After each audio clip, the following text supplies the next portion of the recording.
Varicose veins కి సరైన చికిత్స కోసం సంప్రదించండి ఎవిస్ హాస్పిటల్.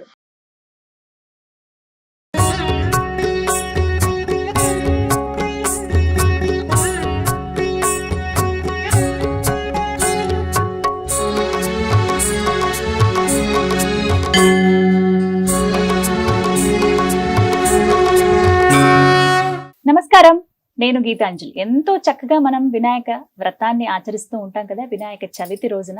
అంటే చాలా మందికి వ్రతం ఆచరించడంలో ఎన్నో సందేహాలు ఉంటాయి. అవి చిన్న చిన్నవి, అంటే తరతరాలుగా వస్తున్న దాన్ని బట్టి, ఇంట్లో పెద్దవాళ్ళు చెప్పిన దాన్ని బట్టి చేస్తూ ఉంటారు కొంతమంది ఏ విధంగా చేయాలనే సందిగ్ధత ఎప్పుడూ ఉండనే ఉంటుంది. ప్రతిసారి ఏదో ఒక వీడియోనో లేకపోతే ఎవరినో అడగడమో చేస్తూ ఉంటాం.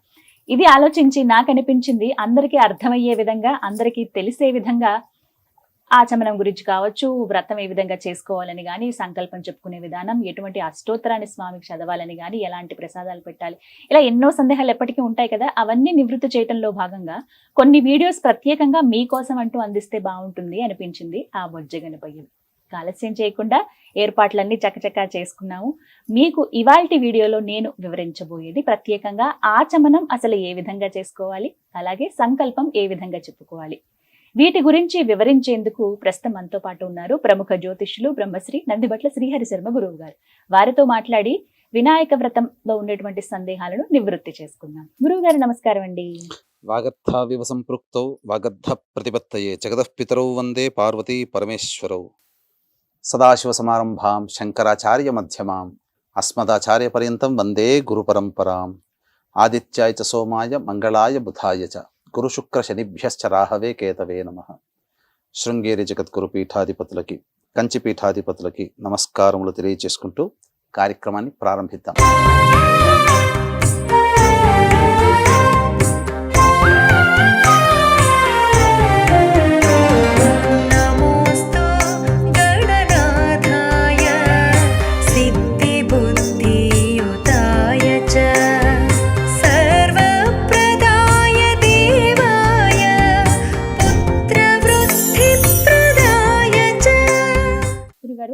వ్రతం ఆచరించేటప్పుడన్నీ ఒక్కొక్క పద్ధతి అనేది ఉంటుంది, ఒకదాని తర్వాత ఒకటి చేయవలసి ఉంటుంది. అంటే ఇందులో చాలా మందికి సందేహాలు కూడా ఉంటాయి. ఇది తెలిసిన విధంగా చేసేస్తూ ఉంటారు, కానీ శాస్త్రోక్తంగా చేస్తేనే ఏదైనా మంచిది అనేటువంటి భావన ఉంటుంది. అందులో భాగంగా అసలు ఆచమనం అనేది ఎందుకు చేస్తారు, ఏ విధంగా చేయాలి, అలాగే సంకల్పం చెప్పుకోవాలి అని చెబుతూ ఉంటారు. సంకల్పం ఏ విధంగా చెప్పుకోవాలో కూడా వివరిస్తారా? తప్పకుండానమ్మా. వీక్షించేటువంటి ప్రేక్షకులకు కూడా చాలా మందికి అనేక సందేహాలు, అంటే సందేహం అని చెప్పాల్సిన అవసరం లేదమ్మా, ఒక విధంగా తెలియకపోవడం.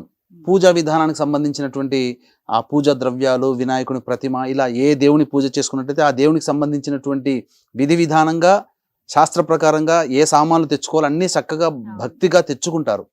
కానీ ప్రారంభించేటప్పుడు పూజ ఏ విధంగా చేసుకోవాలి అనేటువంటి యొక్క భావము వచ్చేసరికి వాళ్ళు కాస్త తడబడుతుంటారు, సరిగ్గా విధానంగా శాస్త్రీయంగా చేసుకోలేకపోతారు. కాబట్టి దీన్ని దృష్టిలో పెట్టుకునే సుమన్ టీవీ తరపున మీరు చక్కగా ఈ కార్యక్రమాన్ని ఏర్పాటు చేశారు, సంప్రదించడం జరిగింది. తదనుగుణంగా కొన్ని నియమమైనటువంటి విషయాల్ని మనం ఇందులో చర్చించుకుందామమ్మా. అయితే ఇందులో భాగంగా ఆచమనము, అంటే ఏ పూజలోనైనా మొదలు ఆచమనము, తర్వాత సంకల్పము ప్రధానం. ఇంటికి బేస్మెంట్ ఎలాగో ఆ విధంగా. అయితే వీక్షించే ప్రేక్షకులు ఈ యొక్క వీడియోని స్కిప్ చేయకుండా పూర్తిగా చక్కగా చూసుకోండి. అవసరమైతే లైక్ చేసుకొని మీ దగ్గర పెట్టుకోండి. అయితే ఇక్కడ ఏంటనంటే, ఏ మనం కార్యక్రమం చేయాలన్నా గణపతి పూజ ప్రధానంగా తప్పనిసరి. అయితే ఈ గణపతి పూజలో భాగంగానే ఆచమనం, సంకల్పం ఇవన్నీ కూడా ఉంటాయి. అసలు ఆచమనం ఎందుకు చేస్తాము అనంటే, ఈ యొక్క ఆచమనం అనేటువంటిది శరీర శుద్ధ్యర్థం కోసం మనం చేస్తుంటాం. అంటే ఇక్కడ కేశవనామాలు చెబుతారనమాట. ఇందులో ఈ కేశవనామాలు చెప్తున్నప్పుడు ఒక్కొక్క నామం చదువుతూ ఒక్కొక్క అంగాన్ని స్పృశిస్తుంటారు. సో తద్వారా ఏమవుతుంది, దేహము పవిత్రమవుతుంది. మనం ఏ పని చేయాలన్నా కానీ మనం దేహము రక్తమాంసాదులతో కూడుకున్నది కదమ్మా. ఆ దేవతా మంత్రములతో గనక ఒక్కొక్క నామాన్ని చదువుతూ మన దేహాన్ని స్పృశించుకున్నట్లయితే, లేదా అది చేయకపోయినా కనీసం ఈ నామాలని చదివినట్లయితే మన చుట్టుపక్కల ఉన్నటువంటి నెగిటివ్ ఎనర్జీ అంతా కూడా ఆ నామ పారాయణం వల్ల నెగిటివ్ ఎనర్జీ పోయి మనము ఆ దేవుడి ముందు మనస్సు లగ్నం కావడానికి మనకి ఈ యొక్క ఆచమనం తోడ్పడుతుంది. శరీరంలో మంత్రముతో, మంత్రోదకంతో తీసుకున్నటువంటి తీర్థం ఏదైతే ఉంటుందో అది శరీరం అంతా కూడా వ్యాపింపచేసి సర్వవ్యాపతుడైనటువంటి ఆ విష్ణువు మన శరీరంలో ఉన్నట్టుగా భావన చేస్తూ ఆ పూజలోకి పవిత్రమైనటువంటి దేహముతో శరీరంలో అంతర్గతంగా ఉన్నటువంటి పవిత్రమైనటువంటి మనస్సుతో ఆ యొక్క దేవదేవుడి మీద మనస్సుని లగ్నం చేసుకుంటాం. కాబట్టి వీక్షించేటువంటి ప్రేక్షకులు కూడా వినాయక వ్రతకల్పమని మనకు దొరుకుతుంది, ఎక్కడైనా కానీ దొరుకుతుంది. అది దగ్గర పెట్టుకొని పూజ చేసుకునేటప్పుడు ఆ వినాయక వ్రతకల్పంలో పూజలో భాగంగా ఆ పూజా సామాగ్రి అంతా దగ్గర పెట్టుకున్న తర్వాత మొట్టమొదలు మీరు చేయవలసినటువంటిది ఆ పూజా మందిరంలో దీపారాధన, ఆవు నేతితో కూడినటువంటి దీపారాధన చెయ్యాలి. తర్వాత ఏం చేయాలంటే గంట మోగించాలి. గంట మోగించడంలో ఏంటంటే ఈ యొక్క ప్రదేశాన్ని అంటిపెట్టుకొని మనకు కంటికి కనబడకుండా ఉన్నటువంటి పిశాచ గ్రహములు కొన్ని ఉంటాయి. ఎప్పుడైతే ఘంటానాదము చేస్తామో ఆ ఘంటానాద శబ్దానికి ఆ పిశాచములన్నీ కూడాను దూరంగా వెళ్ళిపోతాయని చెప్పి మనకు శాస్త్ర ప్రమాణం. తర్వాత ఇక మనము శరీరము మనం శుద్ధి చేసుకోవాలి. కాబట్టి ఎవరు తాకనటువంటిది శరీరం అంటే బావిలో ఉన్నటువంటి నీరును కానీ లేదా మోటార్ నుంచి వచ్చినటువంటి శుద్ధమైనటువంటి జలాన్ని కానీ తీసుకొని అప్పుడు మనము ఈ యొక్క శ్లోకముని చదువుకుంటూ శిరస్సును చల్లుకోవాలి. ఏమని? ఓం, ఆ కుడి చేతిలో నీళ్ళు స్పూన్ తీసుకొని దాన్ని మళ్ళీ ఎడమ చేతికి తీసుకొని ఆ స్పూన్లో నీళ్లు కుడి చేతిలో పోసుకొని శిరస్సు మీద చల్లుకోవాలమ్మా. ఓం అపవిత్ర పవిత్రోవా సర్వావస్థాంగతోపివా యస్మరేత్ పుండరీకాక్షం సబాహ్యాభ్యంతరశుచి. ఈ విధంగా మీ శిరస్సును చల్లుకోండి. మనస్సులో పుండరీకాక్ష పుండరీకాక్ష పుండరీకాక్ష అని 3 సార్లు చల్లుకుంటే శరీరముతో చేసినటువంటి అనగా పొద్దున లేచిన దగ్గర నుంచి చేసినటువంటి కొన్ని తప్పులు ఏవైతే ఉంటాయో సాధారణమైనటువంటి అవి శరీరంకి అంటకుండా మన యొక్క శరీరము పవిత్రమవుతుంది. ఆ విధంగా మనము ఈ యొక్క మన శ్లోకం చదువుకోలేకపోయినా నిర్మలమైనటువంటి భక్తితో నీళ్లు తీసుకొని మన ఈ శిరస్సు మీద పుండరీకాక్ష పుండరీకాక్ష అని 3 సార్లు అనుకుంటూ చల్లుకున్నా సరిపోతుంది. ఇక గణపతిని ప్రార్థన చేసుకోవాలి. మీకు నచ్చినటువంటివి మీకు వచ్చినటువంటి గణపతి శ్లోకాన్ని మనసులో ధ్యానం చేసుకొని గణపతికి నమస్కారం చేసుకోండి. తరువాత ఇక్కడ ప్రధానంగా మనం చేయాల్సినటువంటిది సంకల్పం, భూతోచ్చాటనం. ఇక్కడ ప్రధానంగా ఆచమనం. కాబట్టి ఈ యొక్క ఆచమనంలో చేయవలసినటువంటిది మీరు పంచపాత్ర దగ్గర పెట్టుకోవాలి. కనీసము గ్లాసు ఉద్ధరిణి పళ్ళెము ఒకటి, తర్వాత కలశం ఒకటి. చాలామంది చేసే తప్పేంటనంటే గ్లాసు ఉద్ధరణితోనే ఆచమనం చేస్తారు, అదే గ్లాసు ఉద్ధరణి మళ్ళీ కలశ పూజ చేస్తారు. ఎందుకనంటే ఒకసారి ఆచమనం చేశామంటే ఆ గ్లాసు ఉద్ధరణిలో ఆచమనం చేస్తే ఆ గ్లాసులో ఉన్నటువంటి నీరు మనకు మళ్ళీ మిగతా దేవతా పూజలకి పనికిరాదు, మనం ఆచమనం చేయడానికి మాత్రమే ఉపయోగపడుతుంది. అందుకనే విడిగా కలశంలో నీళ్లు పెట్టుకొని ఉంచుకోమన్నారు. ఎందుకంటే కలశ పూజ చేసినప్పుడు ఆ కలశంలో ఉన్నటువంటి నీటితోనే దేవతా ఉపచారములన్నీ కూడాను చేయాలి. కాబట్టి గ్లాసు ఉద్ధరిని తీసుకొని ఆ యొక్క గ్లాసులో ఉన్నటువంటి నీటిని మీరు సేవనం చేయండి. అనగా ఇక్కడ చేయాల్సినటువంటిది, ఇక్కడ గమనించాల్సిన అంశం ఏంటంటే యజ్ఞోపవీత ధారణ ఉన్నటువంటి వ్యక్తులు అనగా మగవారు ఆచమనం చేసేటప్పుడు స్వాహా నామములు 3 సార్లు చెప్పుకోవాలి. ఇక స్త్రీలు కానీ యజ్ఞోపవీత ధారణ లేని వాళ్ళు ఎవరైనా కానీ ఇప్పుడు ఆ యొక్క నామములు ఓం, యజ్ఞోపవీత ధారణ ఉన్న మగవాళ్ళైతే ఓం కేశవాయ స్వాహ, ఓం నారాయణాయ స్వాహ, ఓం మాధవాయ స్వాహ. స్పీడ్గా ఉండకూడదు. ఆ యొక్క నామం తీసుకొని ఒకసారి మనం నీటిని తీసుకున్న తర్వాత అది మన శరీరంలోకి వెళ్ళిపోయిన తర్వాత రెండో నామం చదువుకోవాలి. అలా స్లోగా చేసుకోవాలి. స్త్రీలు అయితే యజ్ఞోపవీత ధారణ లేని వాళ్ళు స్త్రీలు ఓం కేశవాయ నమః, ఓం నారాయణాయ నమః, ఓం మాధవాయ నమః అంటూ చెప్పుకోవాలి. ఆ తర్వాత తదనంతరం కేశవనామాలు చెప్పుకోవాలి.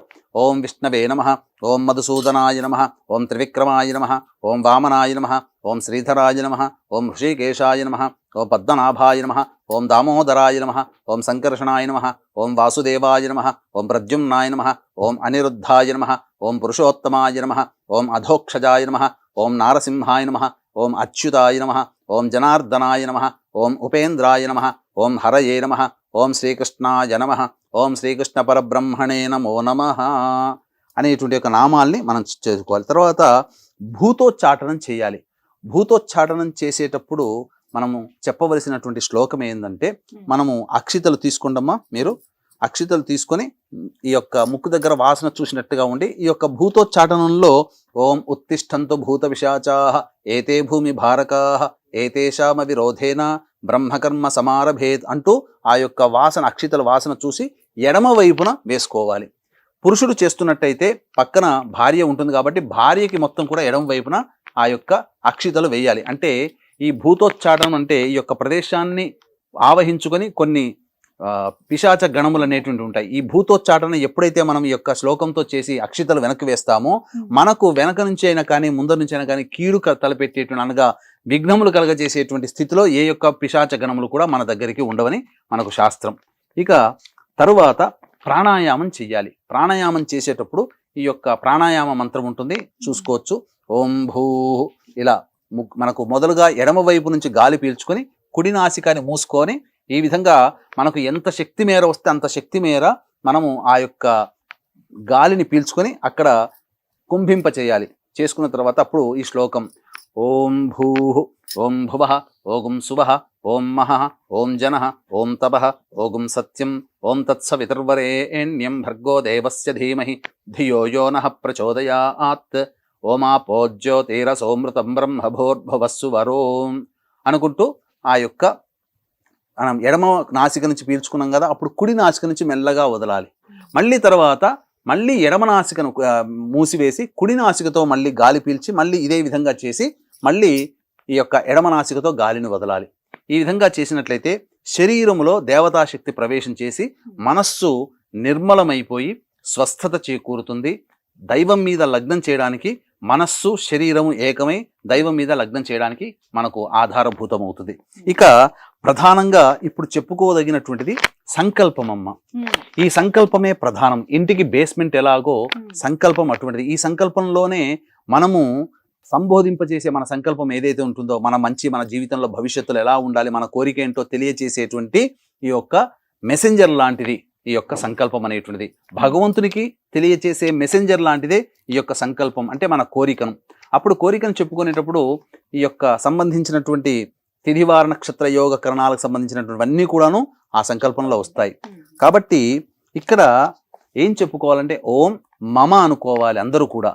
మమ ఉపాత్త ఈ యొక్క పుస్తకంలో చక్కగా వినాయక వ్రతకల్పంలో చక్కగా ఉంటుందండి. ఏ పూజ చేసినా మీరు సంకల్పం చెప్పుకునేటప్పుడు ఈ యొక్క సంకల్పం మీరు దగ్గర పెట్టుకొని ఓం మమ ఉపాత్త దురితక్షయ ద్వారా శ్రీ పరమేశ్వరముద్దిశ్య శ్రీ పరమేశ్వర ప్రీత్యర్థం శుభార్థంచ శుభే శోభనే ముహూర్తే శ్రీ మహావిష్ణోరాజ్ఞయా ప్రవర్తమానస్య అద్య బ్రహ్మణః ద్వితీయపరార్ధే శ్వేతవరాహ కల్పే వైవస్వతమన్వంతరే కలియుగే ప్రథమపాదే జంబూద్వీపే భరతవర్షే భరతఖండే మేరోః దక్షిణ దిగ్భాగే శ్రీశైలస్య, ఇప్పుడు హైదరాబాదు వాయువ్య ప్రదేశంలో ఉంది శ్రీశైలాన్ని కాబట్టి మనకు జ్యోతిర్లింగం శ్రీశైలం కాబట్టి వీక్షించేటువంటి సుమన్ టీవీ ప్రేక్షకులు ఎప్పుడు ఏ విధంగా ఎక్కడైతే పూజ చేసుకుంటారో ఆ ప్రదేశము శ్రీశైలానికి ఏ దిక్కులో ఉందో ఆ దిక్కులో చెప్పుకోవాలి. గుంటూరు విజయవాడ వాళ్ళైతే శ్రీశైలస్య ఈశాన్య ప్రదేశే అని చెప్పుకుంటారు. ఇక్కడ హైదరాబాద్ కాబట్టి శ్రీశైలస్య వాయువ్య ప్రదేశే. మనకు మధ్యలో ఇక్కడ ఈ ప్రాంతంలో మీ దగ్గర చుట్టుపక్కల ఏ నది ప్రవహిస్తుందో ఆ నది పేర్లను చెప్పుకోవాలి. కాబట్టి ఇప్పుడు ఉన్నటువంటి మన హైదరాబాద్కి కృష్ణా గోదావరి ప్రవహిస్తుంది ఇరుపక్కల. కాబట్టి కృష్ణా గోదావరియోర్ మధ్య ప్రదేశే యజమానస్య స్వగృహే, మీ ఇంట్లో మీరు స్వంత గృహం అయితే మమ స్వగృహే అని చెప్పుకోవాలి. అద్దె ఇల్లు అయితే మమ ఆవాస గృహే అని చెప్పుకోవాలి. సమస్త దేవత బ్రాహ్మణ హరిహర గురుచరణ సన్నిధౌ అస్మిన్ వర్తమాన వ్యవహారిక చాంద్రమానేన ప్రభవాది 6 సంవత్సరాణం మధ్యే స్వస్తి శ్రీ క్రోధినామ సంవత్సరే దక్షిణాయనే వర్ష ఋతౌ భాద్రపద మాసే శుక్లపక్షే చతుర్థ్యాం తిథౌ వాసరః. ఈ రోజున మందవాసరము కాబట్టి అనగా శనివారం కాబట్టి స్థిరవాసరే లేదా మందవాసరే. స్థిరవాసరే శుభయోగే శుభకరణ ఏవంగుణ విశేషణ విశిష్టాయాం శుభతిథౌ మమ అని చెప్పుకొని తర్వాత ఈ మమ తర్వాత మీ గోత్రం చెప్పుకోవాలి. మీ గోత్రం చెప్పుకొని తర్వాత భర్త అయితే తన పేరు చెప్పుకొని తన భార్య పేరు కూడా చెప్పుకోవాలి. తదనంతరం పిల్లల పేర్లు చెప్పుకోవాలి. ఆడవాళ్ళు గనక చేసేటట్టయితే ఆడవాళ్ళు మమ అని చెప్పుకొని వాళ్ళ పేరు చెప్పుకొని మమ భర్తృహు అంటే పతి అని చెప్పి పతి పేరు చెప్పుకొని తదనంతరం పిల్లల పేరు చెప్పుకోవాలి. చెప్పుకున్న తర్వాత అప్పుడు అస్మాకం సహకుటుంబానాం క్షేమ స్థైర్య ధైర్య విజయ అభయ ఆయు ఆరోగ్య ఐశ్వర్య అభివృద్ధ్యర్థం మమ కాయిక వాచిక మానసిక సాంసర్గిక చతుర్విధ పాతక దురితక్షయ ద్వారా ధర్మ అర్ధ కామ్య మోక్ష చతుర్విధ ఫల పురుషార్థ సిద్ధ్యర్థం ఇష్టకామ్యార్థ సిద్ధ్యర్థం మనోవాంఛా ఫల సిద్ధ్యర్థం సమస్త దురితోపశాంత్యర్థం సమస్త మంగళ అవాప్త్యర్థం వర్షే వర్షే ప్రయుక్త వరసిద్ధి వినాయక చతుర్థి ముద్దిశ్య శ్రీ వరసిద్ధి వినాయక దేవతా ప్రీత్యర్థం కల్పోక్త ప్రకారేణ యావచ్చక్తి ధ్యాన ఆవాహనాది షోడశోపచార పూజాంకరిష్యే అని చెప్పి సంకల్పం చెప్పుకోవాలి. షోడశోపచార విధానంగా పూజ చేసుకోవాలి. వీక్షించేటువంటి ప్రేక్షకుల్లో ముందుగా ఏ విధంగా చేసుకోవాలనేటువంటి యొక్క సందేహం కూడా ఉంటుందమ్మా. ముందుగా గణపతి పూజలో భాగంగా ఈ యొక్క వినాయక చవితి రోజున ఖచ్చితముగా గణపతిని అనగా పసుపు గణపతిని చేసుకొని ఆ పసుపు గణపతికి పూజ చేసిన తర్వాత షోడశోపచార విధానంగా లఘుపూర్వకముగా పూజ చేసిన తర్వాత నైవేద్యం అవన్నీ పెట్టిన తర్వాత అప్పుడు గణపతికి ఉత్తిష్ట చెప్పి అప్పుడు మనం ప్రధానంగా విగ్రహం పెట్టుకుంటాం కదా ఇంట్లో కానీ మంటపాల్లో కానీ, అప్పుడు మళ్ళీ సంకల్పం చెప్పుకొని ఆ యొక్క వినాయకుడికి ఇంట్లో ఉన్నటువంటి వినాయకుడికైనా లేదా ఆ యొక్క మంటపాల్లో ఉన్నటువంటి వినాయకుడికైనా మళ్ళీ షోడశోపచార విధానంగా పూజ చేసుకోవాలి. ఇది పూజా విధానం. ఖచ్చితంగా మొదలు హరిద్రా గణపతిని పసుపుతో చేసినటువంటి గణపతిని విధిగా పూజ చేసి తదనంతరం మనం తెచ్చుకున్నటువంటి వినాయకుడికి ప్రతిమకి అనగా మట్టి ప్రతిమకి లేదా మంటపాల్లో ఉన్నటువంటి ప్రతిమకి మళ్ళీ వినాయక పూజ షోడశోపచార విధానంగా సశాస్త్రీయంగా చేసుకోవాలి. ఈ విధంగా ఆచమనం, అదే విధంగా సంకల్పం చెప్పుకోవాలండి. చాలా చక్కగా వివరించారు గురువుగారు. చాలా మందికి ఇవే సందేహాలు ఉంటాయి. ముందుగా మీరు అన్నారు బేస్మెంట్ ఇవి ప్రధానంగా తెలిస్తే తర్వాత చేసే పూజ అనేది ఖచ్చితంగా ఒకదాని వెంట ఒకటి సులభంగా అలా జరిగిపోతుంది. ఆ స్వామి జరిపించుకుంటాడని చాలా చక్కగా వివరించారు గురువుగారు. ధన్యవాదాలండి. సర్వం శ్రీ ఉమామహేశ్వర పరబ్రహ్మార్పణమస్తు. విన్నారు కదా, ఆచమనం ఎలా చేయాలి, అలాగే సంకల్పం ఏ విధంగా చెప్పుకోవాలో ఈ వినాయక చవితి పూజలో తెలుసుకున్నారు కదా. అలాగే మరిన్ని వీడియోలు కూడా ఉన్నాయండి, అవి కూడా మీకు అందించే ప్రయత్నం చేస్తున్నాము. అవి కూడా తప్పకుండా చూడండి. ఏమిటంటే అష్టోత్తరం ఏ విధంగా చేయాలి కావచ్చు, దాంతోపాటుగా మనకి చాలా సందేహాలు ఉంటాయి, అవి నివృత్తి చేసే విధంగా కూడా ఎన్నో సందేహాలు మనందరికీ కలిగేటువంటివి అయ్యగారు ముందుంచాను, వారు కూడా వివరించి చెప్పారు. అవి కూడా ఒక వీడియోలో మీకు అందించబోతున్నాము. ప్రత్యేకించి అన్ని వీడియోలు తెలుసుకుంటే గనక మీరు చాలా సులువుగా శాస్త్రోక్తంగా ఆ వినాయకుడిని ప్రసన్నం చేసుకునే విధంగా మీరు పూజలు ఆచరించవచ్చు. తప్పకుండా అన్ని వీడియోలు వీక్షిస్తారని కోరుకుంటూ జై గణేష. నమస్కారం.